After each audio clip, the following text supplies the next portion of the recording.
بسم اللہ الرحمن الرحیم نحمدہ ونصلی ونسلم علی رسولہ الکریم وعلی آلہ وصحبہ اجمعین۔ ناظرین السلام علیکم، یہ ہمارا پارٹ 2 ہے جو ہماری ویلیو آف دا منتھ چل رہی ہے شجاعت کی۔ تو پچھلے ویڈیو میں ہم نے اس بات کو کھولا تھا کہ شجاعت کہتے کسے ہیں، اس کی تعریف کیا ہے۔ وہ ویڈیو ضرور دیکھیے گا اگر نہ دیکھا ہو۔ تو اب اس ویڈیو میں ہم نے آپ کو بتایا تھا کہ یونٹی انٹرنیشنل اسکول میں بچے کس طرح سے شجاعت کو اپنے عملی مشق میں لاتے ہیں اور اس کو ڈیولپ کرتے ہیں، اس کو اپنی زندگیوں میں لاتے ہیں، اور ہم بھی کس طرح سے اپنی زندگی میں لا سکتے ہیں اور اپنے بچوں میں بھی لا سکتے ہیں۔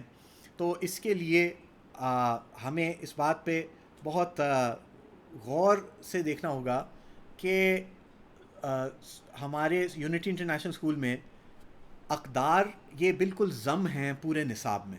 تو یہ English, math, science, social studies الگ الگ کر کے، اور پھر اسلام ایک الگ چیز ہے جو منڈلا رہا ہے، بس اس کا بھی کوئی ایگزام دینا ہے ہمیں، تو یہ نہیں چلے گا۔ آپ کو اقدار کو، ویلیوز کو، کیونکہ زندگی میں یہ چیزیں الگ نہیں ہیں، زندگی میں ساری چیزیں انٹیگریٹڈ ہیں۔ تو ہم اگر زندگی سیکھنا نہیں سیکھ رہے، زندگی گزارنا نہیں سیکھ رہے ہمارے بچے، تو پھر کیا سیکھ رہے ہیں اسکولوں میں؟ اگر مقصد نہیں سیکھ رہے کہ زندگی کا مقصد کیا ہے، زندگی دینے والا کون ہے، وہ ہم سے کیا چاہتا ہے، زندگی گزارنی کیسے ہے، زندگی کے بعد کیا ہوگا، اور زندگی کے اقدار کیا ہیں، اس کے بنیادیں کیا ہیں، اس کے اصول کیا ہیں، اس کے فروع کیا ہیں، تو پھر وہ سیکھ کیا رہے ہیں اسکولوں میں؟ لہٰذا اپنے اتنی ان دینی اور نبوی اقدار کو اپنے اسکول کے پورے کریکولم میں ضم کرنا ہمارے لیے ضروری ہے۔ الگ سے پیش کرنے سے یہ کام نہیں بنتا۔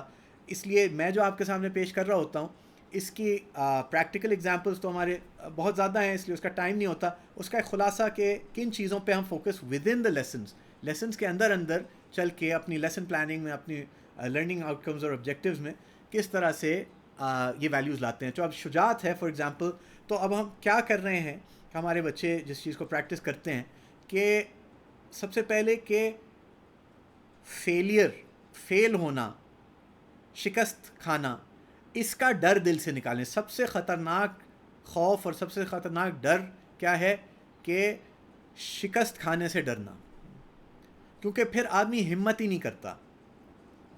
وہ فرینکلن ڈیلانو روزویلٹ تھا، امریکن پریزیڈنٹ ورلڈ وار 2 میں، تو کہتا تھا there is nothing to fear but fear itself. کسی چیز سے نہیں ڈرنا سوائے ڈرنے سے۔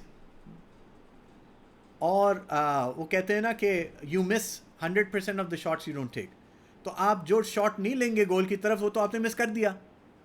تو کم از کم آپ شاٹ لیں گے تو کوئی چانس ہے نا کہ گول ہوگا۔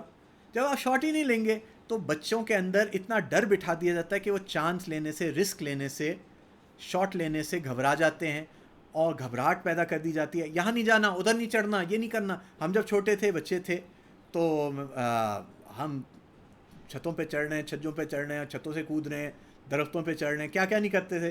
بہت سے ویورز دیکھ رہے ہوں گے، ان کو بھی یاد ہوگا۔ لیکن اب یہ ساری چیزیں تصور میں ہی نہیں ہیں۔ اتنا ڈرا کے، دھمکا کے، بچوں کو دبا کے رکھا جاتا ہے کہ کہیں ان کو چوٹ نہ لگ جائے، موچ نہ لگ جائے، خراش نہ آ جائے۔ تو یہ پھر ان کے اندر سے شجاعت مٹ جاتی ہے، اور شجاعت اور کانفیڈنس یہ بہت کلوزلی اٹیچ ہیں، بہت دونوں کا قریب کا رشتہ ہے۔ تو پھر کانفیڈنس نہیں رہتا، پھر کہتے ہیں میرے بچے میں کانفیڈنس نہیں ہے، آپ نے تو اس کا سارا کانفیڈنس جو ہے وہ نچوڑ کے نکال دیا۔ تو اس کو موقع دیں رسکس لینے کے، لیکن کیلکولیٹڈ رسکس ہوں۔ ہر چیز کی ایکسٹریمز ہوتی ہیں، ہر چیز میں انتہا پسندی ہے۔ ایک انتہا یہ کہ ہم اتنا ڈرا دیں، دھمکا دیں، بٹھا دیں بند کر کے، اور دوسری ایکسٹریم یہ ہے کہ ان کے اندر ایک جو ہے نا گھمنڈ اور غرور پیدا کر دیں۔ ہاں تم جو چاہے کر سکتے ہو، تم ہوا میں اڑ سکتے ہو چاہے ہو۔ تو ایسے نہیں ہے، بلکہ کیلکولیٹڈ رسکس ہیں۔ تو یہ چیز ہم سمجھ لیں کہ رسک لیں لیکن کیلکولیٹڈ رسک۔ کہتے ہیں there is a fine line between courage and stupidity. تو شجاعت اور احمقانہ حرکتوں میں تھوڑا سا فرق ہے، ایک لکیر ہے درمیان میں۔ تو احمق نہیں بنے، لیکن شجیع اور یعنی بہادر ضرور بنے۔ اچھا، اس کے ساتھ ساتھ یہ ہے کہ جیسے ہم ایک ماحول ان کو اگر مہیا کرتے ہیں، اور آپ بھی کریں، کہ جس میں وہ دوسرے لوگوں کے ساتھ انٹریکٹ کر سکیں، اختلاط کر سکیں، خاص کر ان لوگوں کے ساتھ جن کے ساتھ وہ مانوس نہیں ہے، ان کے ساتھ انس نہیں ہے، تو پھر تھوڑی سی یہ جو انفیملیئر سچویشن ہے اس میں بچوں کو ڈیولپ کرنا پڑتا ہے اپنے نا، کہ مجھے ان سے بات کرنی ہے، مجھے ان سے یہ بات رکھنی ہے، تو یہ ایک کریج پیدا ہوتی ہے. اچھا، اس کے ساتھ ساتھ یہ ہے کہ ان کے ساتھ جو دنیا میں ان کے گرد یعنی لوکلی یا گلوبلی، عالمی اعتبار سے یا مقامی اعتبار سے جو ظلم، زیادتی، غلطی ہو رہی ہے اس کے بارے میں ڈسکشن کریں. اور جذباتی ڈسکشنز نہ ہوں، ہماری جذباتی باتیں نہ ہوں، بچوں کے ساتھ جذباتی باتیں نہیں کرنی چاہیے. لیکن بھئی ان کو کیسے فیل ہو رہا ہے، ایسا تو ہے نہیں کہ وہ ایکسپوز نہیں ہے کہ دنیا میں کیا ہو رہا ہے، وہ کیسے فیل کر رہے ہیں.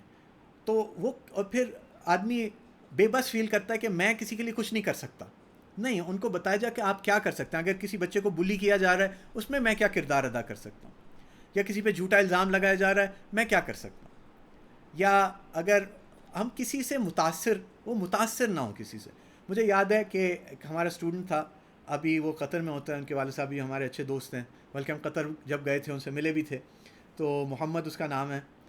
تو گریڈ 5 میں تھا اس وقت. ان لوگوں نے ایک پروجیکٹ کیا تھا دل پر، انسانی دل پر، اور اس کے ماڈلز بنائے تھے، پھر اس کی ویریس کہ اس کی جو ہے نا ہارٹ ریٹ، بلڈ پریشر، ہر چیز، یہ ساری چیزیں.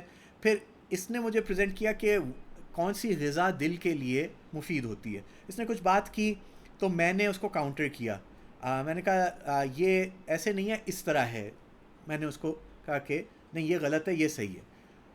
تو اس میں اتنی کریج تھی. اس نے کہا سر I would just like to say that I'm sorry but I feel I'm correct, what I'm saying is right. And میں اتنا خوش ہوا کہ اس میں یہ بہادری ہے. یہ مجھ سے متاثر نہیں ہوا، یہ مجھ سے مروب نہیں ہوا، بلکہ اس کو پتہ تھا جو صحیح بات ہے، اور واقعی جو اس کی بات تھی وہ صحیح تھی، میری بات غلط تھی. تو اس سے وہ میرے روب میں نہیں آیا کہ یہ تو اسکول کے چیف ایگزیکٹو ہیں اور وہ ہیں تو یہ بات کہہ رہے ہیں تو یہی صحیح ہوگی، ایسی نہیں ہے. تو یہ ڈسپلے ہے. اور پھر میں نے اس کی بڑی تعریف کی، اس کی ٹیم کی اور اس کی ٹیچرز کی، کہ یہ الحمدللہ کامیاب ہو گئے ہم اس طرح سے. اچھا، اسی طرح سے ان کے سامنے جب یہ ہوگا کہ ہم مظلوم کی مدد کر سکیں اور ظالم کی بھی مدد کر سکیں. حضور صلی اللہ علیہ وسلم نے ہمیں سکھایا کہ ظالم کی بھی مدد کرو، مظلوم کی بھی مدد کرو. صحابہ نے پوچھا یا رسول اللہ مظلوم کی مدد تو سمجھ آتی ہے، ظالم کی مدد کیسے کریں؟ تو ارشاد فرمایا کہ ظالم کو ظلم سے روکو. جب آپ ڈٹیں گے، کھڑے ہوں گے تو وہ ظلم رکے گا، ورنہ وہ نہیں رکے گا. اور وہ اگر ظلم کرتا جائے گا وہ اور زیادہ جہنم میں گرتا چلا جائے گا. تو اس کی مدد یہی ہے کہ اس کو ظلم سے روکا جائے. تو ہم اپنے بچوں میں اور اپنے آپ میں یہ یقین پیدا کریں کہ اگر ہم گناہوں سے بچتے ہیں اور حق کے لیے کھڑے ہوتے ہیں تو یقیناً میرا اللہ میرے ساتھ ہے، ہمارا اللہ ہمارے ساتھ ہے. لا تحزن ان اللہ معنا، ڈرے آپ پریشان مت ہوں، ہمارا اللہ ہمارے ساتھ. اور یہ کہ بظاہر تو یوں لگے گا کہ ہمارے سامنے جو ہے، جو قریش مکہ ہیں، جو بھی ہیں، یہ بڑی طاقت والے ہیں، لیکن اللہ ان سے زیادہ طاقتور ہے. اللہ کی طاقت سب پہ غالب ہے، اللہ کا کوئی مقابلہ نہیں کر سکتا. اور ہمیں اگر اللہ حفاظت کرے ہمیں کوئی نقصان نہیں پہنچا سکتا، صرف اتنا ہی نقصان جتنا پہلے سے اللہ کی طرف سے طے ہے.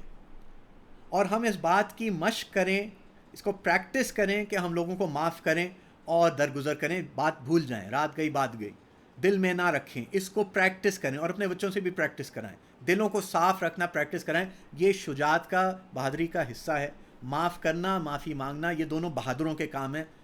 اور دوسری چیز کہ اس کی پریکٹس کریں کہ دیکھیں میری کیا غلطی ہوئی، میں نے کیا غلط کہہ دیا، کیا غلط کر دیا.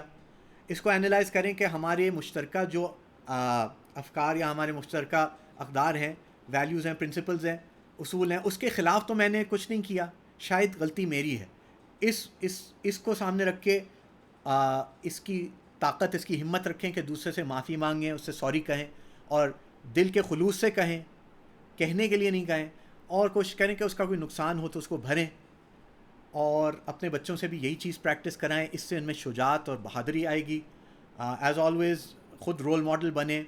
اور ویڈیو کو ضرور لائک کریں، سبسکرائب کریں، شیئر کریں، اور کامنٹس میں بھی ڈالیں کہ آپ کو کیا چیز پسند آئی، کیا بات پسند آئی.